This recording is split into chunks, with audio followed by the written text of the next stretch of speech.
Hello and welcome. आप देख रहे हैं ख्याल आपका और मैं हूं आपके साथ अनुज शर्मा। आपका स्वागत करता हूं आपके अपने हेल्थ शो में, जिसका मकसद है आपको हेल्थ से जुड़ी हर एक जानकारी देना। आज हम बात करेंगे पैरालिसिस के बारे में, जिसे आम भाषा में लकवा भी कहा जाता है। इसमें व्यक्ति के हाथ पैर काम करने बंद कर देते हैं। यह शरीर के किसी भी भाग में हो सकता है और पूरे शरीर को प्रभावित करता है। और इसके जो कारण हैं, जैसे कि सिर में चोट लगना, रीढ़ की हड्डी में चोट लगना और स्ट्रोक, ये सब इसके कारण हो सकते हैं। पैरालिसिस से शरीर के कौन से अंग प्रभावित होते हैं और इसका इलाज कैसे किया जाता है, आज इसी विषय पर चर्चा करने के लिए हमारे साथ हैं consultant neuro surgery and interventional neurology, Dharamshila Narayana super speciality hospital से डॉक्टर मनीष गर्ग। डॉक्टर मनीष, आपका बहुत बहुत स्वागत है हमारे शो में। Thank you Anuj. डॉक्टर, मेरा पहला सवाल आपसे यह है, हमें बताइए कि पैरालिसिस क्या है और यह क्यों होता है। बेसिकली पैरालिसिस है जब आपके शरीर की कोई मसल काम नहीं कर पाती है, जी। क्योंकि या तो आंशिक रूप से या पूर्णतः काम नहीं कर पाती है, तो उसको हम पैरालिसिस कहते हैं। इसके कारणों में बहुत सारे कारण शामिल हैं, जैसे कि ब्रेन में स्ट्रोक हो जाना, जो कि हेमरेजिक यानी कि ब्लीडिंग भी हो सकती है। इस्चेमिक कि जब खून का थक्का जम के ब्रेन के किसी पार्ट में ब्लड नहीं पहुंच पाता है, तो उस एरिया, उस जगह से जो जो संबंधित ऑर्गन या मसल्स होती हैं, उस पे हमारा कंट्रोल नहीं हो पाता है, हम उनको मूव नहीं करा पाते हैं, तो इस वजह से पैरालिसिस हो जाता है। इसके अलावा हमारी जो रीढ़ की हड्डी है, उसमें कहीं पे भी चोट लगने से यदि उसके अंदर चलने वाली स्पाइनल कॉर्ड या नर्व में कोई क्षति हो जाती है, तो वो भी एक पैरालिसिस का कारण होती है। और इसके अलावा कुछ आनुवंशिक बीमारियां हैं जिनकी वजह से भी शरीर में पैरालिसिस हो जाता है। ओके ओके डॉक्टर, मेरा अगला सवाल आपसे यह है, पैरालिसिस कितनी तरह के होते हैं और इसके लक्षण क्या होते हैं। देखिए अनुज, हम इसको बहुत तरह से कैटेगराइज कर लेते हैं। जैसे एक होता है पार्शियल और कंप्लीट। पार्शियल मतलब जब आप उस मसल को थोड़ा सा मूव कर पा रहे हैं और पर पूरी तरह मूव नहीं कर पा रहे हैं। ओके। कंप्लीट मतलब कि जब वो पूरी तरह से क्षतिग्रस्त हो गई है और आप उस मसल से, जैसे कि हाथ आप पूरी तरह से नहीं चला पा रहे हैं, पाँव आप पूरी तरह से नहीं चला पा रहे हैं, तो मोटे तौर पे ये दो डिवीजन होते हैं। इसके अलावा होता है जैसे मोनोप्लेजिया, मतलब कि आपका एक हाथ या एक पाँव या कुछ चला जाता है। हेमीप्लेजिया जब आपके शरीर का एक पूरा हिस्सा है, बायां तरफ या दायां तरफ काम नहीं करता है, उसको हेमीप्लेजिया बोलते हैं। पैराप्लेजिया जब आपके पांव काम नहीं करते हैं। क्वाड्रिप्लेजिया जब आपके चारों हाथ पर काम नहीं करते हैं। इसके अलावा फेशियल पैरालिसिस, जब आपका फेस का वन कोई साइड पोर्शन फेस काम आधा नहीं एक करता। तरफ का या दूसरी तरफ का काम नहीं करता है, ओके तो इस तरह से इसको कई तरह से वो किया जाता है, कैटेगराइज किया जाता है। ओके, तो और ये जो पैरालिसिस अटैक आने के कितने समय हमें पहले इसके लक्षण दिखाई देते हैं।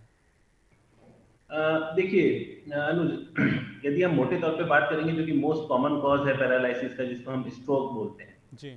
तो स्ट्रोक में आपको तीन चीजों का ध्यान रखना पड़ता है, जिसको हम एक उससे डिनोट करते हैं fast. Okay F for face, यदि आपका फेस पे टेढ़ापन शुरू हो गया है। ओके ए फॉर आर्म्स, हाथों में वीकनेस आ गई है। और स्पीच, एज पर स्पीच, कि आपको बोलने में कठिनाई आ रही है।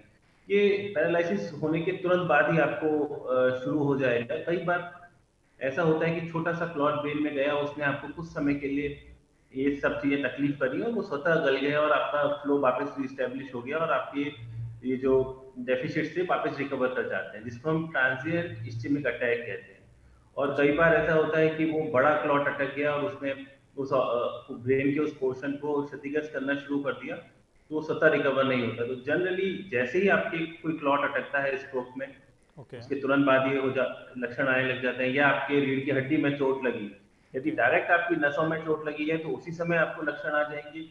और यदि उसके आसपास के लिगामेंट या बोनी फ्रैक्चर होते हैं, जो बाद में उनको क्षतिग्रस्त करते हैं, तो कुछ समय बाद होंगे। कुल मिला के जब भी आपका नर्वस टिश्यू डैमेज होगा, जी। उसी समय आपको लक्षण दिखने लग जाएंगे बॉडी ओके डॉक्टर मनीष, ये में। जो बीमारी है ये काफ़ी खतरनाक बीमारी है, तो ये टेम्पररी होती है या फिर परमानेंट हो जाती है। लोग बहुत ज़्यादा कंफ्यूज रहते हैं इसमें। अनुज, जैसे मैंने अभी बताया आपको, एक जैसे बताया कि ट्रांजिएंट इस्चेमिक अटैक, वो टेम्परेरी होता है कि एक ओके क्लॉट छोटा सा अटका, वो घुल गया और आपको थोड़ी देर में अपने से ही आप ठीक हो गए। लेकिन ये एक तरह का भगवान का एक इंडिकेशन होता है। भगवान ने जो मैकेनिज्म बनाया है बॉडी में, वो टाइम टू टाइम बॉडी आपको मैसेज देती है। तो जब भी ओके आपको टीआईए होने लगता है, मतलब ट्रांजिएंट इस्चेमिक अटैक हो रहा है, तो ये एक इंडिकेशन है कि आप अपना इवेल्युएशन कराएं और पता करें कि ये क्यों हो रहा है। ताकि भविष्य में होने वाले किसी बड़े खतरे को हम रोक सकें। ओके। मनीष, मेरा आपसे अगला सवाल ये है, आजकल इसके जो केसेस हैं बहुत ज़्यादा बढ़ते जा रहे हैं, तो इस बारे में आप क्या कहना चाहेंगे, क्यों ऐसा हो रहा है आजकल?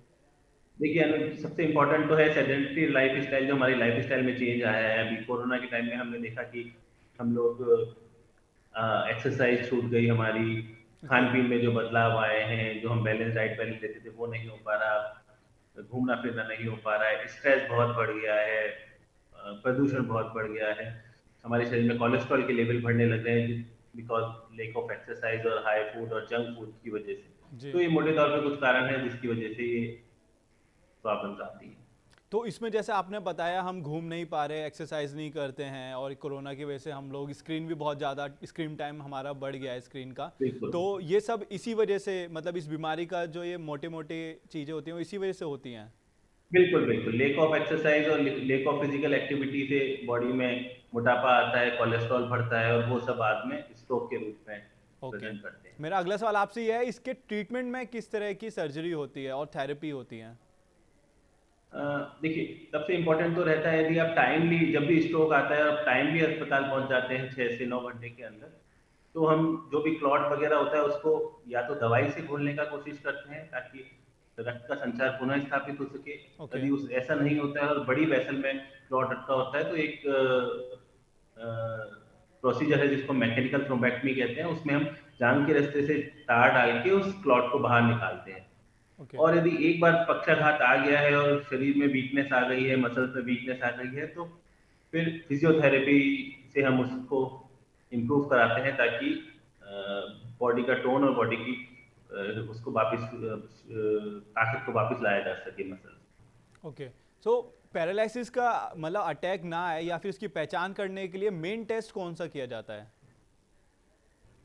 देखिए इसको हम प्रिवेंट कर सकते हैं, पर आ गया उस समय पहचान का तो जो मैंने आपको बताया फास्ट है बिल्कुल कि बिल्कुल। आपको सबसे पहले फेस देखना है, फेस में टेढ़ापन है, जी। हाथों में कमजोरी है और स्पीच में स्लरिंग है, तो आपको तुरंत समझ जाना है कि ये स्ट्रोक है और आपको नियरेस्ट हॉस्पिटल पहुंचना है। ओके। टेस्ट के तौर पे आने के बाद जब हमारे पास आते हैं तो हम सीटी स्कैन, एमआरआई, सीएसएफ और ये सारी जांचें कराते हैं डायग्नोज बनाने के लिए कि भाई क्यों इनको ये पक्षाघात या स्ट्रोक हुआ है या लग हुआ है। ओके।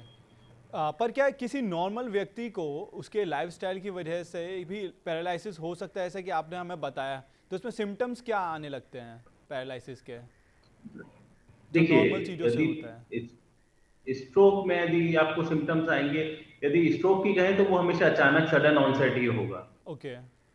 उसमें आपको पहले कुछ नहीं पता चलेगा। पर हाँ, जैसे लाइफ स्टाइल की वजह से आपको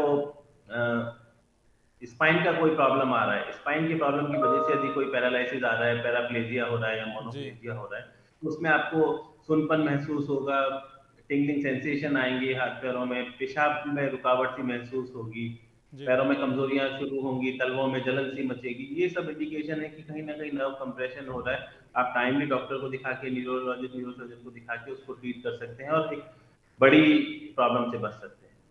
डॉक्टर मनीष, अगर ये अटैक किसी को आता है पैरालिसिस का, तो फैमिली कैसे मदद कर सकती है उस इंसान की, उस पेशेंट देखिए की? सबसे पहले फैमिली का काम है उसको नियरेस्ट डॉक्टर तक पहुंचाना ताकि आप एग्जैक्ट डायग्नोसिस बना सकें कि किस वजह से हो रहा है, वो जी। ब्लीडिंग की वजह से हो रहा है, इस्केमिक अटैक की वजह से हो रहा है, कोई नर्व का डैमेज हुआ है जो रिवर्सिबल है, इरिवर्सिबल है। तो जी। पहले सबसे पहला काम तो आपको फिजिशियन, नियरेस्ट फिजिशियन के पास जाके डायग्नोसिस इस्टेब्लिश करना है।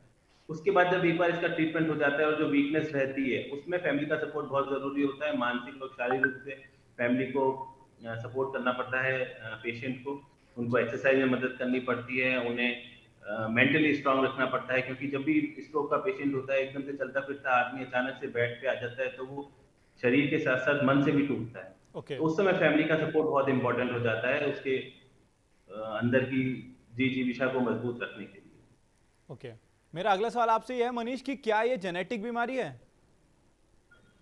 देखिए कुछ कुछ फैक्टर्स होते हैं जब हम आते हैं, तो जैसे कोलेस्ट्रॉल का डिसलिपिडीमिया जेनेटिक रहता है, कुछ प्रोटीन सी, प्रोटीन एस का लेवल यदि बड़ा रहता है तो उनमें भी ये स्ट्रोक हो जाने की संभावना होती है। तो कुछ तौर पे ये जेनेटिक भी होता है और कुछ चीजें होती हैं जैसे चोट की वजह से हाथ पैरों में कमजोरी आ जाना, उसका कोई जेनेटिक से लेना देना नहीं है।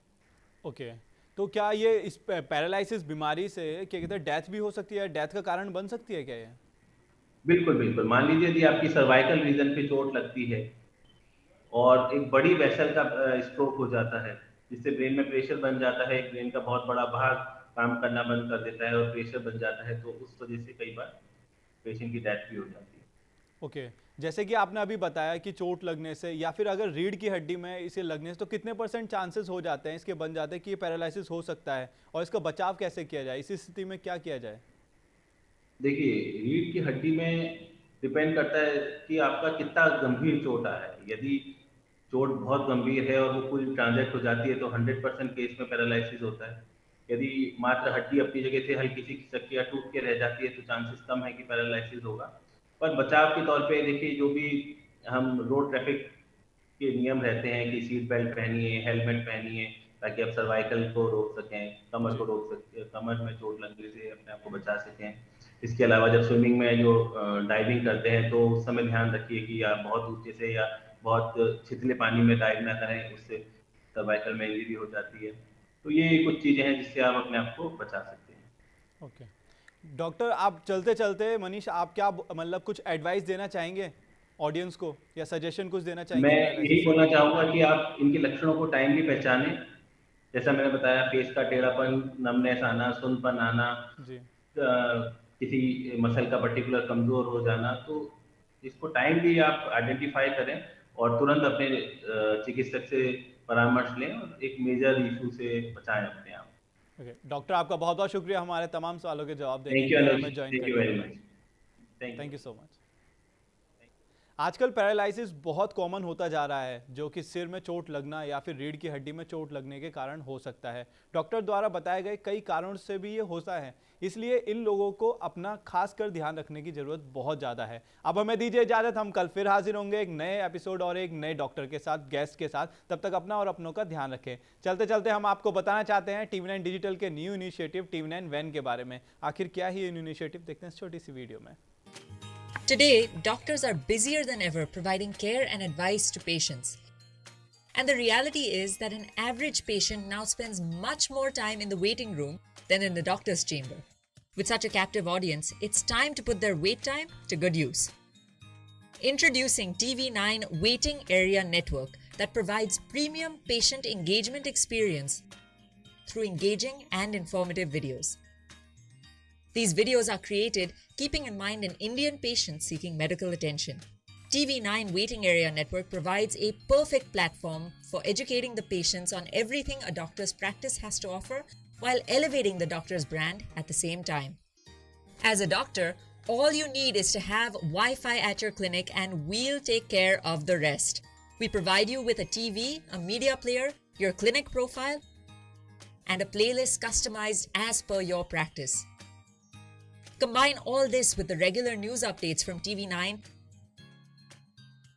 and you have an awesome branding and marketing tool for your clinic. Write to us at van@tv9.com and we'll get in touch with you to set up our solution at your premises.